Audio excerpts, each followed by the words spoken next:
Bismillah walhamdulillah ala ni'matil islami wa kafa biha min ni'mah. Asyhadu an la ilaha illallah wahdahu la syarika lah wa asyhadu anna sayyidana Muhammadan abduhu wa rasuluhu sayyidul ummah. Allahumma salli wa sallim wa barik ala sayyidina Muhammadin karimil abai wal ummahati wa ala alihi wa sahbihi ila yaumil qiyamah. Rabbi shrah li sadri wa yassir li amri wa hlul 'uqdatam min lisani yafqahu qawli wa saddid lisani wahdi qalbi bihaqqi sayyidina Muhammadin nabi sallallahu alaihi wa alihi wa sahbihi wa sallam. Dusturakum ya ahlal dargi wa ya ahlal batin wa ya ahlal nubuwwati wa ya ahlal nur, amma ba'd. Jamaah semuanya yang dirahmati oleh Allah Subhanahu wa taala, alhamdulillah Allah Subhanahu wa taala memperkenankan kita kembali untuk duduk sama-sama kita niat i'tikaf dan juga sama-sama kita niat menghidupkan ilmu warisan Nabi sallallahu alaihi wasallam. Semoga duduknya kita di sini membuahkan duduknya kelak kita di sana, di surganya Allah Subhanahu wa taala bersama Rasulullah. Dan semoga kita diberi umur panjang, sehat walafiat, terkabul segala cita-cita dan hajat. Setelah itu diberi kesempurnaan husnul khatimat. Amin Allahumma amin. A'udzu billahi minasy syaithanir rajim. Bismillahirrahmanirrahim. Qalu ud'u lana rabbaka yubayyin lana ma launuha. Qala innahu yaqulu innaha baqaratun safra'u faqi'un launuha tasurrun nadirin. Qalu, mereka berkata, mereka kaum Bani Israel berkata. Kita sampai di surat Al-Baqarah 69. Ud'u lana rabbaka. Ud'u, berdoalah engkau wahai Nabi Musa, lana untuk kami, rabbaka kepada Tuhanmu. Yubayyin lana ma launuha, agar Tuhanmu menjelaskan kepada kami ma launuha, apa warna dari Baqarah, sapi yang diperintahkan untuk disembelih itu. Qala, Nabi Musa berkata, innahu, sesungguhnya Allah, yaqulu, telah menjawab, innaha baqaratun safra, sesungguhnya sapi yang dimaksud itu adalah sapi yang kuning. Faqi'un launuha, faqi'un yang sangat pekat, launuha warnanya sapi tersebut. Tasurrun nadirin, yang menjadikan senang an-nadirina kepada orang-orang yang melihatnya. Aisadidus sufra, sapi yang sangat kuning pekat, yang mana tu'jibuhum, tu'jibuhum, menjadikan orang-orang yang melihatnya itu terkesima, takjub saking indahnya, bagusnya sapi tersebut. Hadirin yang dirahmati oleh Allah Subhanahu wa taala, masih dalam cerita tentang sapi yang diperintahkan untuk disembelih untuk mengungkap siapa pembunuh yang sebenarnya. Nanti akan diterangkan di akhir cerita bagaimana hubungannya ada pembunuhan kok disuruh nyembelih sapi. Saat itu kaum Bani Israel setelah bertanya umurnya sapinya berapa, mereka malah bertanya lagi, sapinya warnanya apa? Padahal kalau mereka langsung melaksanakan sudah cukup, langsung nyembelih sapi selesai, sudah beres sudah. Malah mereka tanya lagi, warnanya apa? Maka dijawab, warna sapi tersebut kuning pekat, dan yang melihat sampai takjub saking bagusnya, bersihnya sapi tersebut. Dalam riwayat itu qila kanat safra al-kulli, sapi tersebut seluruh tubuhnya itu kuning pekat, kayak keemasan gitu, sampai tanduknya juga sama kuning pekat. Terus kuku-kukunya, maksudnya kakinya juga sama. Sapi itu bersih, bagus, yang lihat itu sampai seneng. Tasurun nadirin.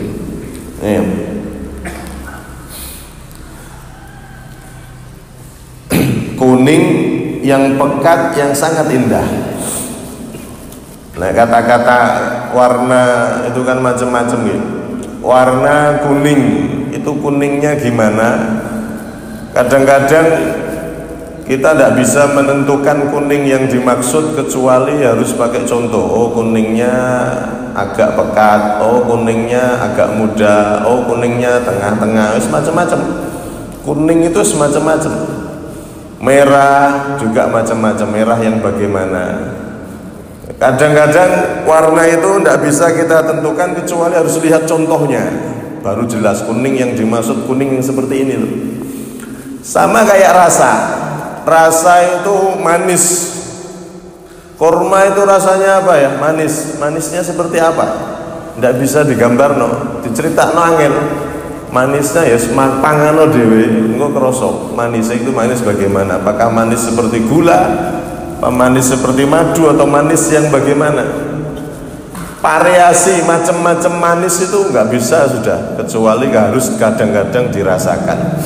Begitu juga warna itu macam-macam juga, kadang-kadang tidak bisa ditentukan kecuali harus melihat contohnya. Nah, sapi yang dimaksud itu sapi yang kuning yang pekat, terus diterangkan lagi tasurun nadirin. Nek dilihat, sing lihat itu pasti seneng, pasti takjub, heran kok ada sapi model seperti ini. Nih, kuning pekat yang sangat bersih dan luar biasa sapinya. Nek dingeti mesti seneng. Di dalam tafsir Imam Qurtubi dari ayat ini, safra faqi'ul launuha tasurun nadirin, kuning yang pekat, itu ada riwayat bahwasanya orang itu kalau memakai sandal yang warna kuning seperti itu, sebagaimana beliau menyebutkan dari Imam sahabat Abdullah bin Abbas, man labisa na'lan asfar khudiyat hajatuh. Kalau ada orang memakai sandal yang warna kuning, maka hajatnya akan mudah dikabulkan oleh Allah. Nah, ini perlu diusung no pabrik-pabrik sandal ya. Nah, iso sandal ini warna kuning atau warna orange itu, karena ada itu kulit yang agak kecoklat-coklatan itu ya. Kalau bisa yang warna kuning, ini dianjurkan. Bahkan dalam riwayat di kitab Syaraful Mustafa niku juga disebutkan Nabi SAW bersabda, ilbasun ni'alas sufr fa innahu bihinna tuqdal hawaij. Pakailah kalian wahai umatku sandal-sandal yang warna kuning. Ini rahasia dari warna yang ada di ayat ini, dikomentari oleh sahabat dan juga dikomentari oleh Rasulullah SAW. wasallam. Pakai sandal yang warna kuning, fa innahu, maka sesungguhnya bahwa sungguh bihinna, dengan sandal-sandal yang warna kuning itu, tuqda al hawaid, hajat-hajat, keinginan-keinginan itu bisa mudah dikabulkan oleh Allah Subhanahu wa taala. Begitu juga Sayyidina Abdullah bin Abbas juga menambahkan, man labisa na'lan safra lam yazal fi sururin madama labisuha. Wa dzalika qouli ta'ala safra'u faqi'un launuha tasurrun nadirin. Barang siapa yang memakai sandal kuning, lam yazal fi surur, tidak henti-henti dia akan berada dalam kebahagiaan, seneng hati ini. Madama labisaha, selama dia itu labisaha, menjadi orang yang memakai sandal tersebut.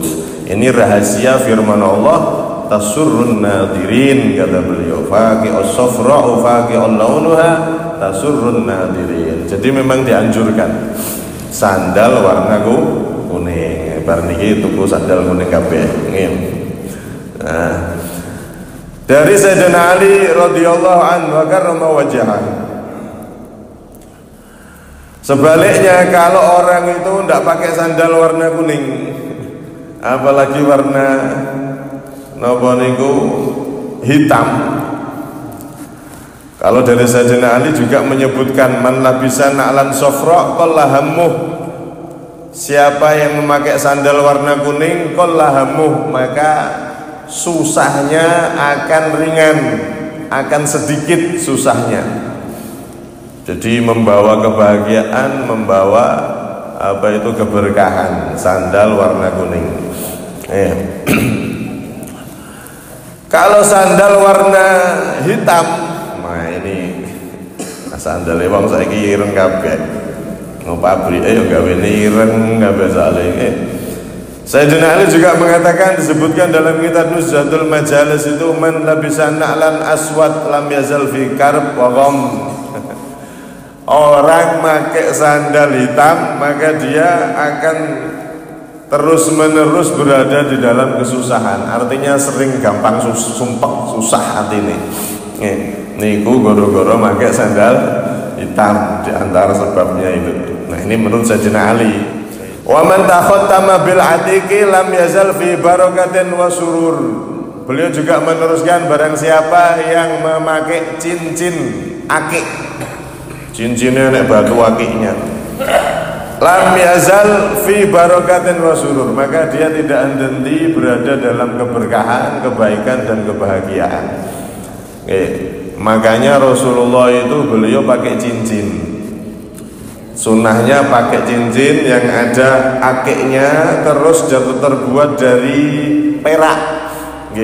Dipakai di jari niki, jari manis atau jari kelingking, kanan kiri boleh. Tapi ojo kabeh, mau limo juga cincin kabeh. Kau gede-gede sampai bekar gini, ndak iso. Yang sunnah itu ini dua, ini satu aja, tapi pilih salah satu dari perak kalau bisa. Itu juga kenapa Rasulullah memakai cincin. Bahkan di sini disebutkan kalau pakai cincin yang ada akiknya, batu akiknya, itu bisa menyebabkan apa itu, dia berada di dalam kebaikan, keberkahan dan kebahagiaan hatinya. Nah, karena itu sebagian ulama ada yang sampai memakruhkan memakai sandal yang warna hitam karena mari sumpek. Ada sebagian yang memakruhkan pakai sandal warna hitam. Nah, niki jarang diterangno ngeten niki. Nah, kemudian bagusnya itu sandal yang sibtiyan asfar. Sunnahnya itu sandal warna kuning terus sibti. Sibti itu nggak ada bulunya, nggak berbulu gitu. Jadi sandal biasa sih nggak pakai berbulu, warna kuning. Itu sunnah sempurnanya seperti itu. Kalau khuf atau khuf deh. Kalau khuf itu muzah, atau kalau sekarang ya sepatu. Sepatu, kalau khuf itu sepatu kayak kaos kaki tapi terbuat dari kulit gitu. Bentuknya kayak kaos kaki tapi terbuat dari kulit. Ya semi sepatu, semi kaos kaki. Kalau sepatu maka disebutkan oleh para ulama, sepatunya Rasulullah SAW, khufnya Nabi, muzahnya Nabi itu warna hitam. Khufnya Nabi, sepatunya Nabi warna hitam. Itu kalau sepatu. Ada riwayat khuf ahmar, sepatu merah, itu khuffu Fir'aun, sepatunya Fir'aun. Kemudian sepatu warna putih niku sepatu dari patihnya Fir'aun, perdana menterinya Fir'aun, yaitu Haman. Niku ada riwayat, cuman bukan berarti nggak boleh pakai sepatu warna merah atau warna putih, nggak boleh, ndak, bukan seperti itu, boleh-boleh aja. Ini cuman riwayat, ada sebagian yang mengatakan seperti itu. Walhasil intinya memang ada anjuran-anjuran saat kita memakai sepatu ataupun sandal. Begitu juga pakaian, itu kan memang ada anjuran dari syariat, anjuran dari Nabi Muhammad SAW. Kalau pakaian dianjurkan oleh Rasulullah yang putih-putih, terutama ketika Jumatan, itu sangat dianjurkan, sangat disunnahkan untuk pakai pakaian yang putih-putih, serba putih dari atas sampai bawah. Niku dianjurkan oleh Rasulullah SAW. Jadi memang ada anjuran-anjuran memakai warna-warna tertentu, baik dalam pakaian ataupun sandal dan lain-lain. Ada satu cerita, niki sebetulnya tidak terlalu ada hubungannya, tapi disebutkan oleh Imam Asy-Syafi'i. Di antara hewan itu, di dunia hewan itu ada yang disebut sahibul khuful ahmar, hewan yang bersepatu merah. Kalau tadi riwayat sepatu merah itu dipakai oleh Fir'aun, di dunia binatang disebutkan oleh Imam Syafi'i itu ada yang dijuluki hewan pemilik sepatu merah, yaitu serigala. Serigala itu kan kakinya kayak pakai sepatu gitu. Serigala itu bukan yang jenis anjing ya, jenis serigala. Itu kakinya kayak pakai sepatu gitu. Itu dijuluki sahibul khuf al-ahmar. Disebutkan oleh beliau, suatu ketika raja binatang yaitu singa, ini disebutkan ulama, saat itu sakit dan semua hewan itu menjenguk. Karena untuk menghormati raja, semuanya menjenguk raja hewan, yaitu singa yang sakit itu. Maka saat itu semuanya menjenguk kecuali tupai. Tupai itu tidak mau menjenguk. Maka si serigala ini ngomong, ngadu domba, ngadu-ngadu kepada si raja singa. Wahai raja, ini semuanya hewan ini datang ke sini semua menghormati sampean, tapi ini ada satu hewan yang nggak mau datang, nggak sopan itu. Nah, siapa dia? Ta'lab, tupai. Oh, awak nanti kalau dia datang beritahu, tak hukumi. Nah, akhirnya ketika tupai tersebut datang, singkat cerita, karena diprovokasi oleh si serigala tadi itu, maka akhirnya si tupai mau dihukum sama raja. Cuman tupainya ini ngomong sama si singa yang jadi raja itu, kuntu fitulabid dawa'lak, wahai raja, saya ini datang telat, terlambat, orang-orang sudah pada pulang, saya baru datang ini karena cari obat. obat untuk jenengan. Akhirnya dijelaskan obatnya apa? Obatnya itu adalah merah-merah yang ada di kaki daripada serigala. Akhirnya singkat cerita, singa ini manggil serigala, dan serigala itu kakinya diambil sedikit, dilukai oleh si singa. Akhirnya serigala pas keluar, berdarah-darah, ketemu sama si tupai. Si tupai itu ngasih nasihat, dan ini kata ulama, nasihat ini adalah nasihat yang perlu dipakai untuk semua orang. Ya sahibal khuful ahmar, wahai hewan yang bersepatu merah, idza qa'atta indal muluk fangdur madza yakhruju min ra'sik. Kalau kau itu berada di dekat raja, berada di dekat pejabat, maka lihat apa yang keluar dari kepalamu, dari mulutmu. Jangan asal bicara, ngadu-ngadu, provokasi. Ini kata ulama disebutkan oleh Imam Syi'bi agar jadi pelajaran untuk kita, bahwasanya kalau kita jadi pejabat atau dekat dengan pejabat, jangan suka mengada-ngada, jangan suka provokasi atau berita hoak dan seterusnya. Tapi ini latifah, cerita yang kutipan aja. Kemudian hadirin, dari ayat ini Al-Imam Al-Qushairi menyebutkan ada makna isyari, makna yang diisyaratkan pada ayat ini. Sofra'u faqi'ul launuha tasurrun nadirin. Sapi yang dimaksud oleh Allah itu kalau dilihat itu seneng, wong sing ngerti pasti seneng, nggak ada yang nggak seneng. Takjub dan seneng sama sapi tersebut, saking bagusnya. Maka kata beliau, di antara hamba-hamba Allah itu ada orang yang kalau dilihat itu nyenengno. Kalau dia dilihat, kita melihat wajahnya, kita mendengar nasihatnya, kita melihat perilakunya, kita pun jadi hati kita jadi seneng, tentrem, kita ingat sama Allah Subhanahu wa ta'ala.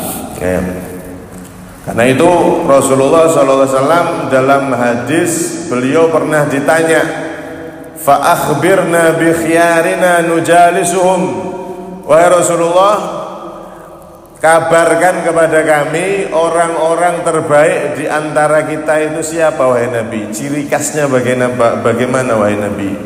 Maka Nabi SAW bersabda, alladzina idza ru'u dzukirallah, yaitu orang-orang yang jika dilihat maka Allah diingat. Orang-orang yang kalau kita itu lihat wajah mereka, kita ingat sama akhirat. Kalau kita dengar perkataan mereka, nasihat mereka, kita ingat sama akhirat.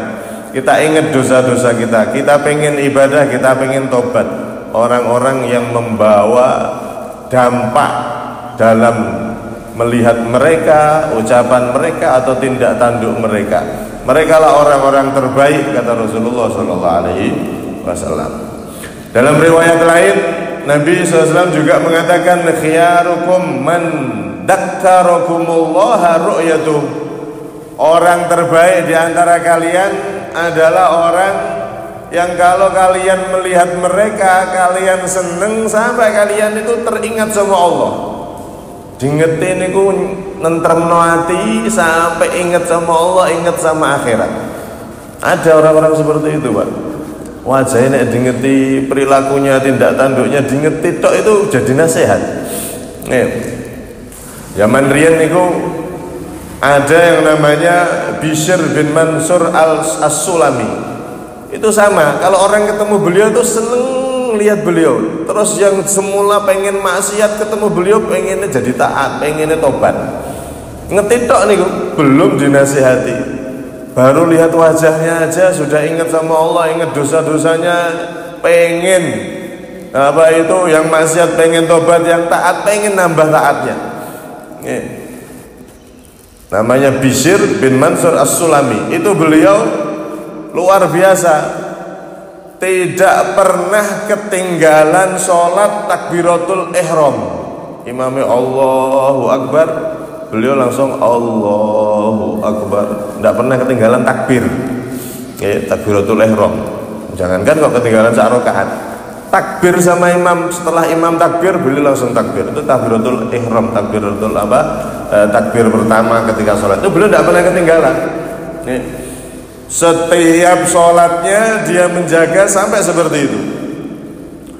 Orang-orang yang melihatnya sampai tentrem, ayam, seneng, hingga tadi itu yang taat jadi pengen nambah taat, yang maksiat jadi tobat. Baru lihat dong.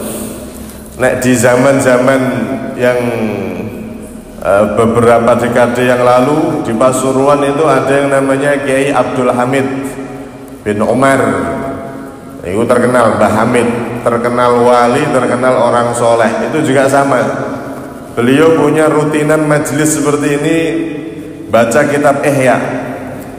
Itu diceritakan oleh guru kita, yang mana guru kita itu tetangganya dan juga hadir di majelisnya. Itu beliau kalau keluar dari rumahnya menuju tempat duduknya itu, baru duduk tok, belum ceramah, orang-orang lihat wajahnya itu sudah nangis semuanya.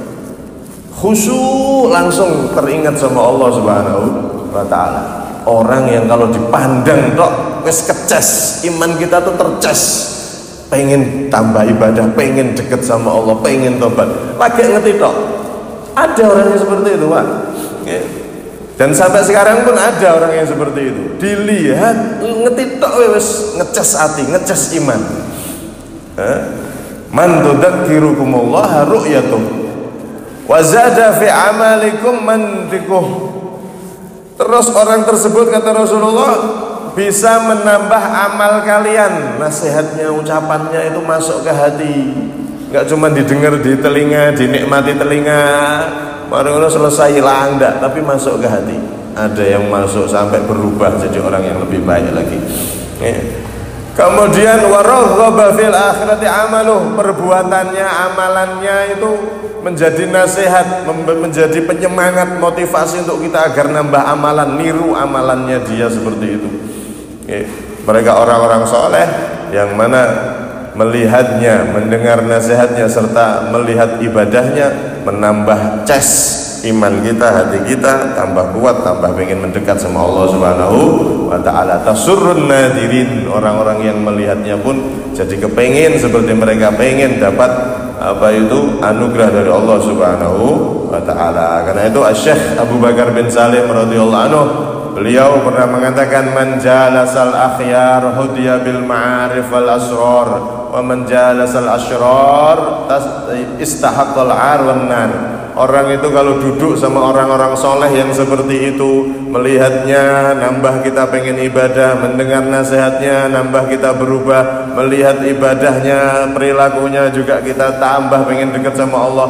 Kalau kita sering kumpul sama orang-orang soleh seperti itu, maka kita akan dijadikan orang yang beruntung. Sebaliknya, kalau kita kumpul sama orang-orang yang toleh, orang-orang yang ahli maksiat, maka kita pun akan jadi celaka, wal iyadu billah min dalik. Bahkan disebutkan, man jalasal akhyar sara minal akhyar wa in kana minal asyrar. Barang siapa yang sering duduk bersama orang-orang yang soleh, maka dia akan tertulis tergolong menjadi orang soleh, walaupun sebetulnya dia adalah pendosa dan orang-orang yang jauh dari Allah. Makanya penting kita duduk di majelis yang semacam ini, kita duduk bersama para ulama, bersama guru-guru kita. Itu penting agar kita ini yang banyak dosa tertulis jadi orang-orang yang diampuni dosa-dosanya oleh Allah dan digolongkan golongan mereka. Semoga kita semua termasuk di golongan mereka, para ulama, para aulia, orang-orang yang soleh, yang dicintai oleh Allah Subhanahu wa ta'ala. Amin, Allahumma amin. Terakhir, kesimpulan pertama, anjuran untuk memilih warna ketika kita pakai sandal ataupun pakaian. Itu ada anjuran-anjurannya. Kemudian yang kedua, duduklah bersama orang-orang yang soleh, orang-orang yang kalau dilihat, kalau didengar nasihatnya, kalau dilihat cara ibadahnya, kita nambah pengen ibadah seperti mereka, nambah pengen jadi orang baik, pengen berubah dan seterusnya. Yang ketiga, jangan kita duduk bersama orang-orang yang jelek. Jangan kita sering duduk sama orang-orang yang jelek, karena penyakit itu nular. sifat jelek itu bisa nular sebagaimana penyakit yang nular. Semoga kita semua tergolong menjadi orang-orang yang nopo niku duduk bersama orang-orang yang baik, dan kita tergolong menjadi orang-orang yang selamat dunia sampai akhirat. Amin Allahumma amin.